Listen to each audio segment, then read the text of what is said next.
Hey everyone, and welcome to Almost Cancelled. I am Peter, that is Connor, and we are going to talk about Marvel's Agents of S.H.I.E.L.D. Season 4, Episode 10. It's called The Patriot. Full spoilers for the episode as always. And my, Mace had a secret. Shock and horror. He had two secrets, because I've been calling him Mason up until this point, because that's what I thought I was hearing. But they said his name so much in this episode that I finally learned. Joe, it's funny. I noticed that you were doing that. I corrected you a couple of times, and then you've still just kind of carried on. I'll be honest, I didn't even notice you correcting me. Well, there you go then. Clearly, I was just hearing Mason no matter. You're just hearing what you wanted to hear. Yeah, and then they kept saying Mason this episode. I'm Do you know like, what? Mace, I that's was not his actually name. What are you doing? I forgot to do this, but before we came out, I was going to tell you it's Mace, not Mason. You got to get it right this time, because usually you maybe mention it like once or twice, but this time it was just like, nope, you've got to get it right this one. Now, Joe does though. It's because I thought I knew his name, so I never even thought to question it. Yeah, I just yeah, said it every time, and it wasn't yeah. until this one where they said it like 100 goddamn times. I'm like, the writers have forgotten what his name was. They've put a mistake in the script. This is not right. So my bad, I guess, on that front. No chopping mall references this week, unfortunately. So A little disappointing. so naturally, it's like 10 points below last week's. Yeah, but it did have a However, cool axe. more of a hatchet than an axe, I'd say. Hatchet is just a type of axe. It's the baby brother of the axe. It's a subsect of an axe. Aye, but you don't want a subsect. You want the axe. All right. Well, Max seemed happy enough with it. Yeah. So this episode was about an attempt from the Watchdogs or extra Hydra agents played by the Watchdogs. They kind of speculated. I just kind of took it as it was extra Hydra agents who are now part of the Watchdogs. Yeah, that's what it seemed to be like. They were Hydra, and then they didn't know what to do with themselves, and they were like, "Well, Watchdogs are hiring." Any evil organisations got a sign up this month? Oh, there's one. Yeah, Watchdogs. that's kind of how I took it. Yeah, so they try and take an attempt on Mace's life. While he's doing a little sort of press conference presenting Daisy with a thank you for saving people. Pretty Little much. little ceremony. And they try and kill him with a sniper, and Mac and Coulson rush him off to the Quinjet so they can go to a designated location. Why they don't just go back to the base, I don't understand, but they're going to a designated location. And they get shot down or whatever, and they end up stranded. So the They episode's get shot down or whatever. I mean, I love that bit on the Quinjet, and the door comes off, and the guy goes flying out. oh Oh, yeah, so good. yeah. The red shirt going through the hole was great. Yeah, the guy with the briefcase that they insist has been close to Mace the whole time. That He had no. I reckon. I mean, he's been I know, around. but it's like I've just never noticed. I've never noticed him having a case though. It was that thing where at the start of the ceremony they were going, "Oh, that briefcase." They're never subtle with that, are they? I'm like, wait, are they not? Are they not subtle? Because I've never noticed it. Yeah, I've never noticed it either. Hey, we're just missing things. But there you go. I mean, I thought his name was Mason, so clearly what am I taking in? Good So point. yeah, so they're stranded in a forest somewhere where they really get shot down, and the bad guys are after them, so they're on the run. And Mace is determined to get this case back that went with Yeah, red shirt. yeah. Russell, was it Russell? I think it was Russell. It was not Russell. Was it not Russell? I'm Okay. not. Red I'm not shirt. entirely sure what it was, but I'm almost certain it wasn't Russell. Okay. Um, so So yeah, they're running about trying to run away from the bad guys, but they're also trying to get to the case because he's determined. We don't know why, but we find out later that the serum that he injects himself with to give him super strength, because he's not actually an Inhuman. That's the sort of reveal, the twist.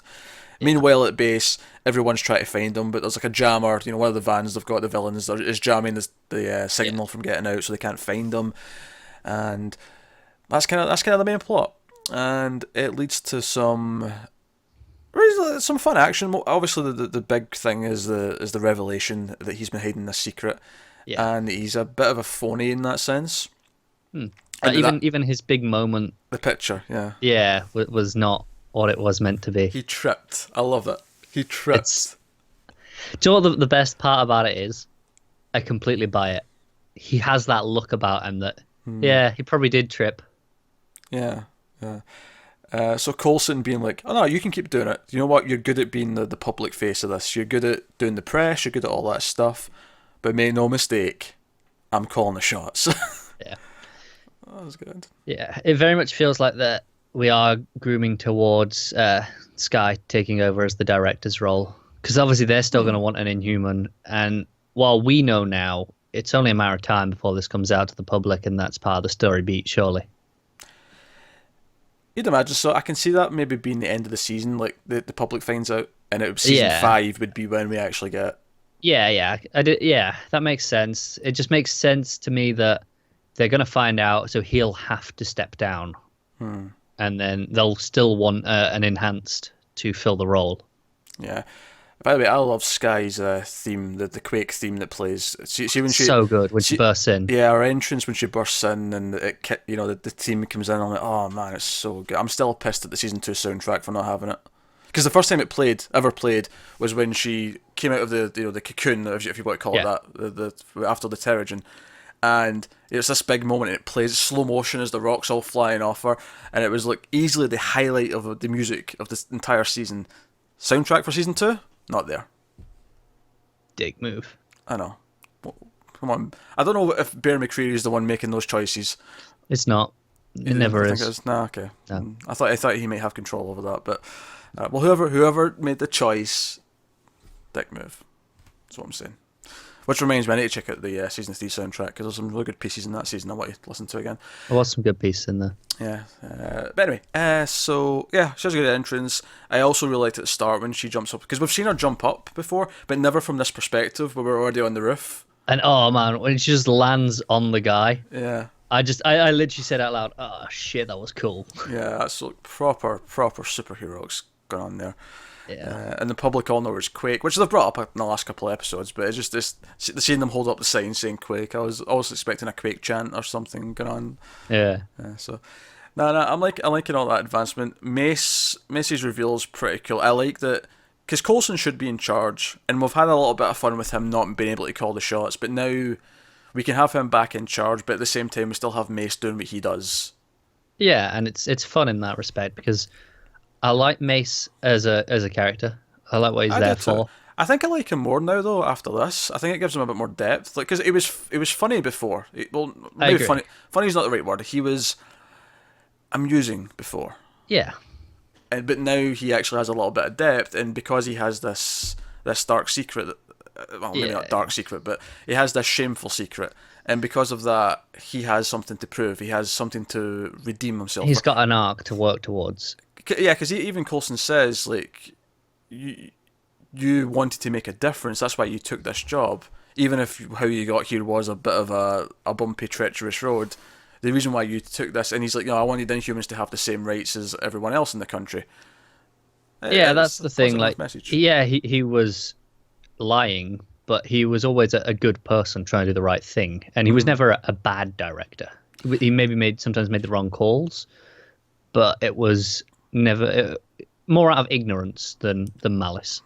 Yeah, it was just he's not experienced, he's not qualified to making these calls. It's exactly. Simple.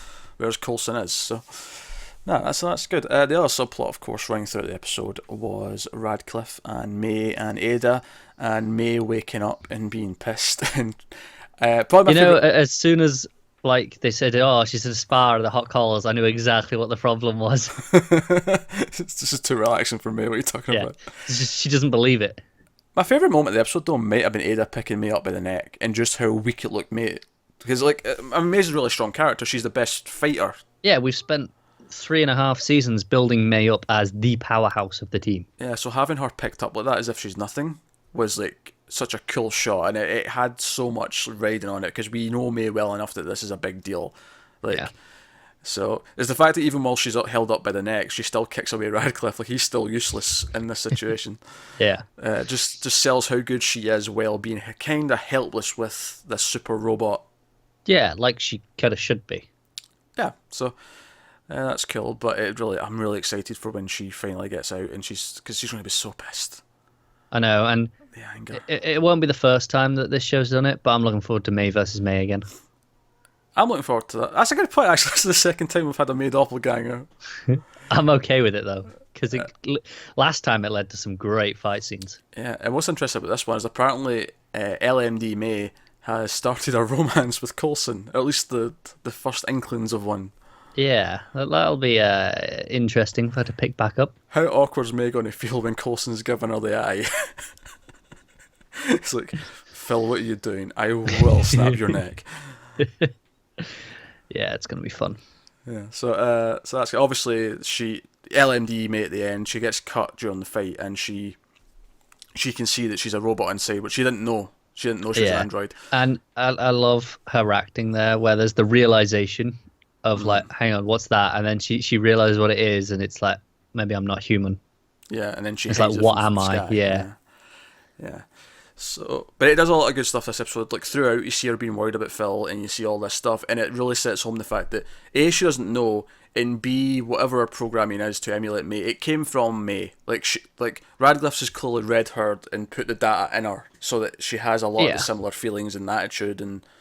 Yeah, whatever. and it makes you question like these inklings of feelings that she has with Coulson. Were they already there? Yeah. Yeah, that'll be fun to explore and wonderfully awkward, I'm sure. Definitely. Of course, the other kind of sub thing that related to the LMD stuff was Fitz, who is kind of upset that he can't continue playing with robots, and he kind of try to talk Simmons into it. Oh, come on, just give it another go. And Simmons is not for it at all, for reasonable reasons, as you can imagine. And we see him at the end. He's doing a little thing behind her back. He's downloaded the data off her brain into his phone so that he can tinker with it. So she's going to be pissed at him, and that's going to be a shame. He kind of deserves it, though. He does in this case. I mean, I get that he wants to play with robots, but... I mean, who doesn't want to play with robots? But this robot did just try and kill you all. Yeah. But this could also be how they figure out that it wasn't a malfunction. Probably. Fitz might actually just figure out, oh, wait a minute, no, this was what she's been told to do.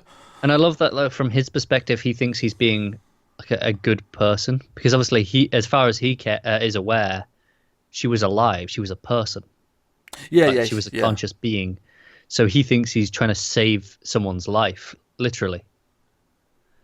Which is really interesting, I think, when that's going to come up, because he's going to play that argument and he's going to be devastated when he finds out he's wrong. Yeah, it was Radcliffe pulling the strings the whole time. Yeah. So. No, that was a good episode. Yeah, I also, other things I enjoyed was Simmons in the interrogation. Oh, yes, with Ada's head, uses a prop to scare the guy. That was fun. Oh, actually, speaking of fun things, I love Talbot so much. We've not had him for a little while. Yeah, I've missed him. Him with the ringtone for the president and the... It's when it starts playing, I was like, he would have that ringtone. Yeah. And then when he goes, oh, it's the president, it's like, of course it is. I like to think that he's got different ringtones set for different people. So that's he definitely does. Yeah. Because at first I thought that was just his ringtone, because it made sense. But then when he said who it was, I was like, that's personalized just for that person. So he knows it's the president. Yeah. No, a lot of his lines were cracking me up. The way he writes things off. When he first gets to the base and he's like, "You with the hair," and it cuts to this guy with this ridiculous looking wig. Well, it looked like a wig anyway. It may just be stuck up hair, but it looked like a sort of stuck on wig. That cracked me up. Oh god, I love Talbot. Talbot's great. It's a lot of fun. We don't get enough of him anymore. We don't. We got a lot more of him last season. Hopefully, he can keep popping in. By the way, that's a good point. I won't put this in the news this week, but Patton Oswalt is coming back as character. I say characters. Which one? Yeah, all of them. Oh, that's cool. Be nice to see him again. Yeah. Fun stuff. Obviously, I think last week's was really good, and this one is good. Yeah. So it was, and I have to say, Mac looks pretty sharp in that suit with the shades. He does. He should wear some shades some more often. Yeah. And his fight with the dude and when Make Him In was probably the best choreographed fight sequence of the episode.